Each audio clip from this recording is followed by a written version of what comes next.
the Supreme Court has temporarily paused several provisions of the Waqf Amendment Act, which had been followed by widespread protests and legal challenges. A bench led by Chief Justice of India B.R. Gavai and Justice A.G. Masih ruled that while the Act as a whole does not require a complete stay, certain sections must be suspended until the court rules on their constitutionality. One of the court's main concern was the broad authority granted to district collectors under the amended law. These powers, the bench said, could result in arbitrary decisions and violate the principle of separation of powers.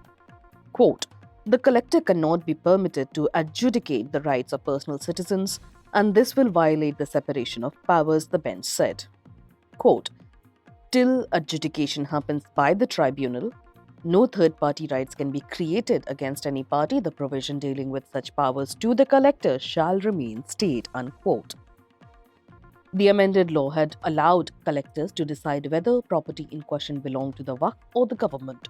If a collector deemed a property to be in dispute or government-owned, it could not be registered as Waqf land until the matter was resolved by a court.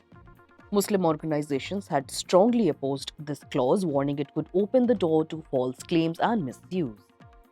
The court also addressed the composition of Waqf boards, ruling that no more than 3 non-Muslim members may be appointed to any Waqf board and not more than 4 to the Central Waqf Council.